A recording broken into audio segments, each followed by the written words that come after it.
Fala galera do segundo ano, beleza? Espero que vocês estejam bem, espero que estejam em casa, espero que estejam lavando bem as mãos no isolamento social, que se cuidem direitinho, para que em breve a gente possa estar junto de novo em sala de aula, que é o que seria melhor, né? Melhor do que a tentativa do ensino à distância, né? Melhor do que as videoaulas que a gente está fazendo, mas percebam que tudo está sendo feito para que vocês continuem estudando, para que vocês continuem aprendendo e para que vocês não percam nada do ano letivo de vocês. Beleza, gente? A gente só teve um encontro, né? E quando ia acontecer o segundo veio o isolamento social, mas estamos aqui online, né? E assim a gente vai continuar até que essa fase termine, mas a gente vai passar logo por isso. E a gente vai continuar justamente o assunto que a gente já estava vendo, né? Nós chegamos a ver um pouquinho sobre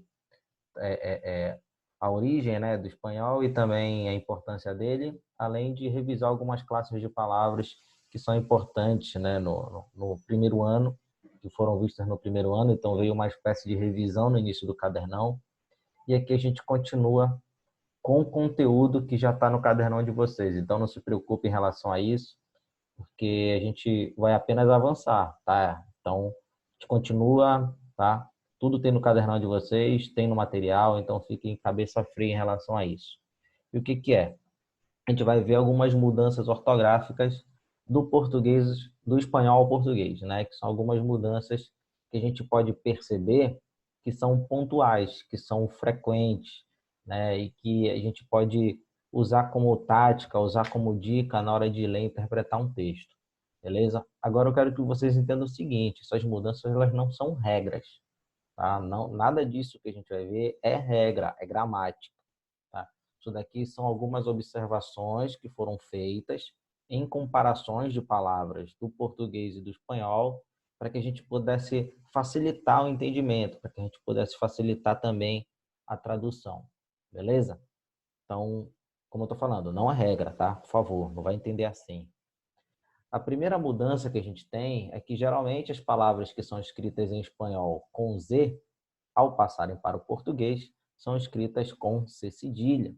Tá? Então, isso é algo bem frequente que acontece. Muitas palavras do espanhol que são escritas com Z, em português são escritas com C cedilha, como a gente tem aí, ó. Braço, na Espanha fica braço, e braço com C cedilha em português. Laço, que na Espanha é laço, a pronúncia, laço com C cedilha em português, e cabeça, que em espanhol, né? Na Espanha fica cabeça, e em português com C cedilha, tá? Então são coincidências que a gente observa quando compara, né, os dois idiomas. Então essa é uma delas. Palavras que muitas das palavras que têm Z em espanhol, em português, elas têm uma equivalente que possui o C cedilha. Beleza, gente? A segunda mudança é a seguinte: geralmente as palavras que em espanhol terminam com ano, na, an, no caso, né? Tá invertido aí, an ou on, em português são escritas com ão, né? Como a gente tem aí, ó, ciudadano, cidadão, pan, pão e avião, avião. Tá? Isso daí é bem perceptível. Geralmente as pessoas já levam para essa tradução, né? Com essas terminações já faz a gente pensar que elas terminam em português com ao ou tio, tá? Então, esse pensamento que é bem comum na hora de ler, na hora de traduzir, ele faz sentido, tá? Então é uma observação que também foi feita, que é algo que acontece frequentemente quando se comparando os dois idiomas. No número 3, a gente tem a letra lá, o dígrafo, ele, que são os dois L's, né? Que vai ter um som equivalente ao nosso LH. No início das palavras em espanhol, geralmente elas têm uma referente em português que comecem com CH, né? Como a gente tem aí, ó, llamar, tá? Som de LH, ó. Chamar em português, llegar, chegar em português, e llorar significa chorar, tá? Então, quando você observar que uma palavra começa com dois L's, muito provavelmente ela tem uma palavra em português que começa com CH. Aí fica fácil de fazer a relação, tá? Quarto fenômeno é o seguinte: geralmente o CH que vem no meio, intervocálico, ou seja, entre vogais dentro da palavra do espanhol, fica IT em português, tá? Como a gente tem aí, ó, leite, a gente substitui lache, que é o CH, por IT, leite. Pecho, peito. Ocho, 8, tá? Então, isso daí é bem comum de acontecer também. 5. Em espanhol, as palavras com som nasal terminarão sempre com N, la N. Diferente do português, que geralmente termina com M ou AOTIO, né? Aí vai depender da palavra. Mas como tu tens aí, ó, ordem, ordem em português, com M em português. E joven significa jovem em português. Tá? Então é muito comum as palavras terminando com N em espanhol, geralmente em português elas terminarão com M. Tá? Geralmente. Também tem muitas palavras que terminam com N, né? Como foi o caso de coração, que vocês viram, que terminam com A ou tio em português. Beleza? Então cuidado. Mas isso daí é comum de acontecer também. 6. O H em espanhol geralmente é substituído por F em português. Tá? Por isso que eu estou colocando geralmente aí, que é para perceber bem que isso não é uma regra, tá? Só fazendo de novo aí a observação. Isso daí não é sempre, sempre. Tem H, troca pelo F, pronto, está traduzido. Não, certo?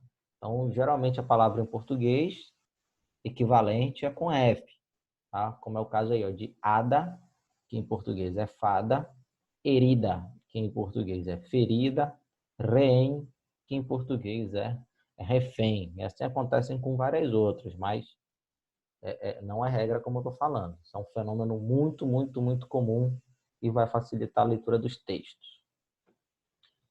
Fenômeno 7. Geralmente, laene, que é esse N com o tio, que vocês conhecem, né? Que não é o tio, na verdade, faz parte da letra. Do espanhol é trocado por NH em português, até mesmo porque o som é igual. Tá? Laene, em espanhol, possui o mesmo som de NH em português. Como a gente tem aí, ó, espanhol, espanhol, hazaña, façanha. E se tu observares aí, tem 3 dicas em uma palavra só. O H, que geralmente é trocado pelo F. O Z, que geralmente é trocado pelo C cedilha. E la N, que geralmente é trocada pelo NH. Então, tu tens 3 dicas de tradução, né? De procurar uma palavra no português em uma palavra só. E mañana, que é manhã, mas pode significar também amanhã, né? Depois de hoje, certo? Então, uma palavra com duplo significado. Isso vai depender do contexto aí, tem que observar direitinho. Número 8. Geralmente o J, la J, intervocálico, né? Tu lembras? Entre vogais do espanhol, aparece como LH em português. Ó. Trabajo. Olha o J entre 2 vogais, que em português vai ter um equivalente, provavelmente, com LH. Ó. Trabalho. Ojo, olho e oreja, orelha. Beleza, gente? Mais uma dica. Dica de número 9 é: muitas palavras espanholas mantêm as letras L e N intervocálicas do latim. Em português, elas foram suprimidas, que é o seguinte, né? Muitas palavras que vieram do latim, os dois idiomas vieram do latim, só que a evolução dessas palavras, de acordo com os idiomas, foi diferente, né? A gente tem 2 idiomas diferentes, tá? Então, são caminhos históricos, são processos diferenciados que fizeram com que a gente tenha as palavras que usamos hoje. É um processo sempre contínuo. No futuro, a gente vai ter palavras diferentes das que a gente usa hoje. Não sei nem se a gente vai estar vivo para presenciar isso, mas isso vai acontecer. Então, a gente tem, ó, salir, né, que tem o L no meio, que mantém essa origem do latim. Em português, perdeu, sair. Donar, mantém o N, né, vindo do latim. Em português não tem mais. Doar. E poner, em espanhol, tem o N, né, e tem o E, que também são letras que vinham do latim ainda. E no português é o verbo pôr. E em latim era ponere, certo? Ainda tinha mais um E no final, se tu comparares ao espanhol. E as letras foram sendo suprimidas e suprimidas, e caindo com o passar do tempo, até que ficasse só por, o verbo por, como vocês podem ver aí. Beleza? Na dica número 10, a gente tem o seguinte: algumas palavras que em espanhol terminam somente por letra D, D mudo, né? No final, geralmente em português terminarão com DE, como é o caso aí, ó, de rede, bondade, bondade e saúde, saúde, tá? Então, o D mudo, tá, gente? Então, se for querer pronunciar de repente, nem pronuncia. Bondade, saúde, pronto. Fica bem prático de entender. Beleza? Dica de número 11. Geralmente as palavras que em espanhol terminam com ble, em português terminam em vel. Possível, possível, amable, amável e acessível, acessível, tá? Dica de número 12. As terminações de passado e o são traduzidas respectivamente como ei e o. Lembra do seguinte, que no caso o acento em espanhol não muda a pronúncia da letra. Então o e é sempre fechado, vocês não vão pronunciar é, e o o também é sempre fechado. Então não sai o, sempre sai o. Cantei e cantou. Aí a gente tem, ó, cantei e cantou. Isso daí sim, tu pode levar como via de regra, porque é a terminação padrão, é a terminação dos verbos regulares no pretérito indefinido. Então, se a gente for traduzir para o português, tu também vai ter verbos regulares do pretérito perfeito. Então, isso sim tu pode levar como regra. Beleza? Dica de número 13. Geralmente a terminação is se transforma em e em português. Crises, crise, doces, dose, tá? Então a gente tem aí, ó, terminações IS, em português fica a terminação E. Beleza, gente? Dica de número 14. A terminação ARRE, geralmente em português é uma palavra que termina em agem. Paisaje, paisagem, viaje, viagem e passarre, passagem. Lembra o seguinte, perceba que todas as palavras aqui em português, paisagem, viagem e passagem, são femininas. A paisagem, a viagem e a passagem, certo? Toda vez que elas têm arre em espanhol, que seria equivalente, né, no espanhol, elas são masculinas. Pasaje, el paisaje, el viaje e el pasaje. Beleza? Então, geralmente essa relação das palavras arre com palavras agem são de palavras heterogenéricas. Em português, femininas, em espanhol, masculinas. Acrescentar aí mais uma informação. Dica de número 15. O prefixo in geralmente é relacionado ao prefixo des em português. Innecessário, desnecessário. Inumano, desumano. Incumprir, descumprir. Beleza, galera? Então, in é equivalente ao des, que é o contrário, né? Significa contrário. Desnecessário é o que não é necessário, né? Desumano é o que não é humano. E descumprir é o que não é cumprido, no caso, né? É que não é para cumprir. Beleza? E número 16, os ditongos ie e eu serão escritos respectivamente, como no caso é o e, tá? Os ditongos ie e o e serão escritos respectivamente por e e o. Observa no exemplo aí, que no exemplo está direitinho, ó. Fiesta, festa. Pierna, perna. Puede, pode. E huevo, ovo, tá?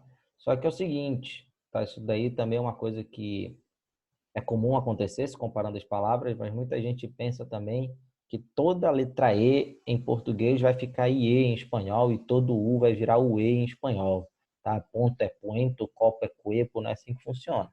Beleza? Existem muitas palavras que têm essa equivalência, mas essa é uma dica, isso não é regra, né? E aqui a gente termina a nossa aula, beleza, gente? Espero que vocês tenham entendido tudo direitinho, tá? Que a gente possa se ver logo, que esse período possa passar rapidamente para que a gente já esteja em sala, beleza? Qualquer dúvida, vocês podem entrar em contato com a galera do Contextual, que eles vão entrar em contato comigo. E até a próxima aula aí.